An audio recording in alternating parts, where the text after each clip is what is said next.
In this episode of Moi TV, I'm going to be taking a look at the very best visual trends we've seen in 2019. When you're an influencer or a small business owner, it can be really hard staying on top of all of the trends out there, keeping your finger on the pulse of what's hot right now to support your business messaging is no easy feat. So join me as I recap the very best bits of 2019. Why don't you go ahead and give yourself some little ticks or crosses and you can see what you hit or missed. Hey, it's Laura here and welcome to another episode of Moi TV. You should definitely go ahead and subscribe to Moi TV if you want to stay in the loop about visual ideas, personal branding trends, and lots of photography inspiration. I would love to have you here. It's at this time of the year that all of my fellow entrepreneurs out there are actually ramping up the speed that we're working. We want to make sure that we are well ahead so that we can hit the pause button, take some much needed time off to be with family and friends, eat all the cheese, and watch all of those festive movies. Roll ahead then to a few weeks' time when all of the break is over with. Some of you out there are going to be ready to kick into action with a well thought out plan, and some of you are going to be struggling to find your mojo because you haven't really got much direction. Over the next few weeks, I'm going to be sharing some of my biggest 2020 trend predictions with you that you can make use of in your world domination plans next year. Before we do that though, I thought it would make a lot of sense to just take a beat and take a look back over 2019. Let's have a look at some of the very best visual trends we've experienced from big brands to small business this year. It's always important to remember that when you're trend watching, that you keep in your mind that everything is cyclical. Things come in and out of fashion on a steady flow. So I want to make sure that you have a proper understanding of all of the origins from this year so that when we get to our 3-pot special and look ahead to 2020, you're going to know exactly which trends you want to jump on with your business. I've been in the photography industry for 10 years now. I really love deepening my knowledge on a regular basis around how life imitates art. Actively observing trends and removing yourself from them, just really, it gives me the creative sparks. I love to see how things around us inform our behaviour as humans. Less of the geeking out then, let's just press on, shall we? First up then is this idea of soulful technology infused with nature. This year, we've seen a big shift in technology and how the focus has changed now on how the technology can fulfill your aspirational lifestyle. For instance, in the entrepreneurial space right now, a lot of us are voting with our feet and getting on board with alt banking. People I speak to who are real advocates of this absolutely love how they can manipulate their banking around the way that they want their business to fuel their life. And I feel like every day in the last month, I hear more and more stories about how clever tech innovators are at jumping on this rebellion that we're seeing across the board, by the way, and creating clever new things with old style financial products that suit our lifestyle aspirations. Now, when you unravel this sense of rebellion, I think it gives us a really good idea on how we're all evolving as mankind and thinking more about our wellness and our mental health and trying to deprioritize the things that we've always expected that you must have done and you have to do them in the right way with the way that we actually prefer to live to reduce the stress level. This whole concept has had a really interesting effect on the way that we all visualize our home space. When you look at this through the eyes of interior design and the way that we think about our home space, it's really interesting. At the same time, simultaneously, we have this mega advancement in AI and having a much more technically modern home that can think on its own, with this idea of nature and all of the things that are beautiful about the earth and living a more simplistic life. Both of those things have been working in tandem this year, and I think that says a lot about the way that visual things are going to change next year. A beautiful photography example of this exact idea is in the cinematograph. Let's just all collectively think of a beautiful landscape where you have some gorgeous trees and there's a flowing, meandering river going through it. in a cinematograph, the river, you can actually see the water flowing and everything else is still. That's what a cinematograph is.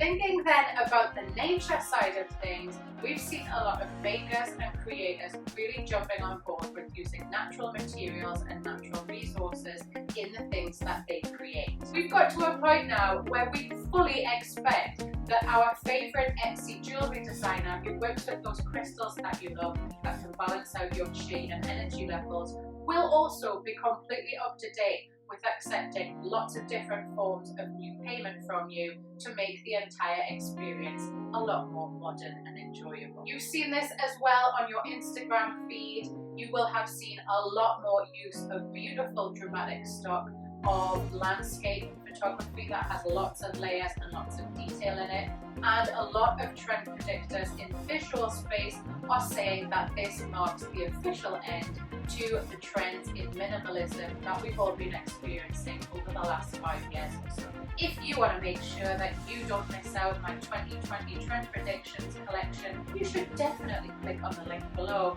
and sign up to my Annals and Amateurs mailing list. I'll deliver each of these episodes direct to your inbox. You can sit back and enjoy the festive feels and keep all of these ideas in one place, ready to binge at your New Year's convenience. Next up, holistic, environmental, loudness. Yes, it's a concept, I've just named it that. Now, CSR has been a big piece of public relations for a very long time now, but it's always in the past been considered as quite a diversionary tactic. So if a business does something a little bit naughty and bad and that gets into the headlines, a clever public relations department will have preemptively already built a very strong social responsibility policy, or they'll be focusing on a certain charity so that when the bad thing happens, they can divert attention and focus on the good thing. Entire businesses have been popping up on my radar throughout 2019 who have a pure, very niche down focus on one specific moral issue. Who knew that buying a t-shirt could make me feel like I'm taking a political statement and acting in a way that shows the world my ethical morals? 2019 has been a really interesting year. We've seen brands raising awareness and focusing in on environmental or certain political issues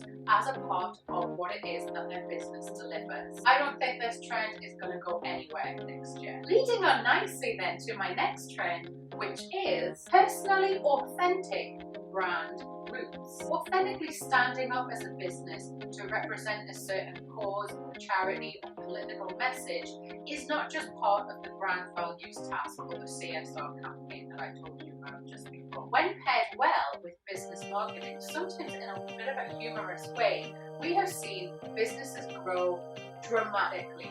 It's taking a follower into a lifelong brand advocate when you get it just right with what it is that you're jumping on. A little bit of an offshoot from this that we've seen a lot more in 2019 is personalisation to the nth degree. We've seen this done really well with small business owners who take the time to personally curate and deliver their own content.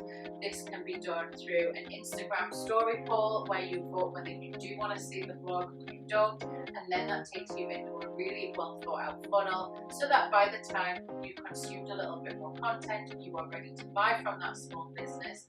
Two much bigger brands jumping up on my laptop in the middle of catching up on some telly in bed, where Ben & Jerry's want me to try out a particular flavour of ice cream because they know that my birthday is coming up.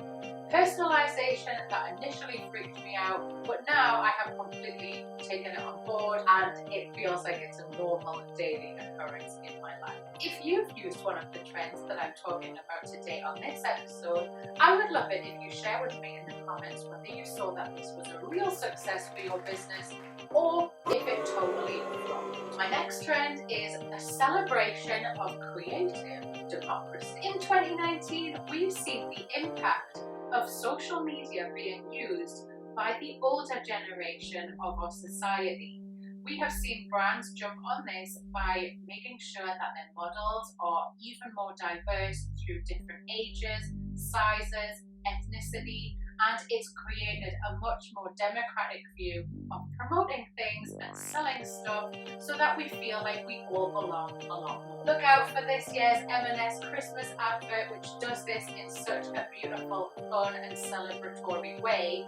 And next time you're online getting any last minute purchases before Christmas time, make sure when you're on the high street shops looking for clothes that you keep your eyes peeled for more silver foxes, more diverse bodies, more ethnicities, and how brands have decided to really celebrate it this year in the way that they've styled their photography. One more example then, visualizing the diversity in what it is to be masculine and a modern man has been done excellently in the Bonobos ad. Go take a look on YouTube and you will get exactly what I mean in a split second. Thinking about how this translates into headshots photography and personal branding photography then, I think you can probably sum it up by saying the candid angle or the professionally shot selfie. I've done so many of these over 2019 and I imagine that it's a trend that isn't going to go away anytime soon moving forward into 2020. It's all about creating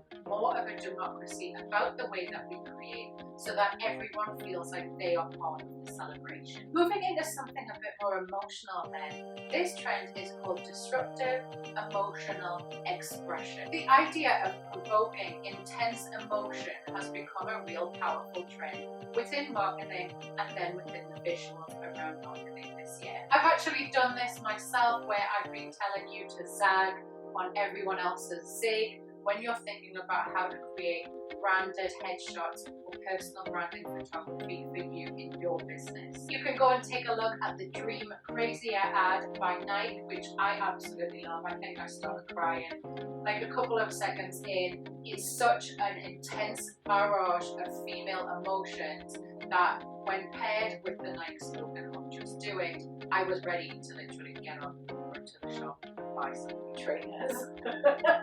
Totally worked on me. This has been done very cleverly across the small business community this year as well. Now it could be the viral sensation LinkedIn form that has been posted by an entrepreneur or thought leader where you have been instantly enraged or instantly felt a certain emotion so that you wanted to comment on it, continuing its virality, to going through Instagram and looking at what used to be a very professional, businessy sort of feed into something where lots of very many intense emotions are shared, almost like a condensed down blog, but a very emotional blog, and it stopped you from scrolling. It's that whole idea of claiming your attention and pulling at your heartstrings. We've seen this trend, of course, translate itself into photography. So using the LinkedIn example, you can imagine somebody sharing a selfie of themselves in a changing room when they're getting you to decide what outfit to wear,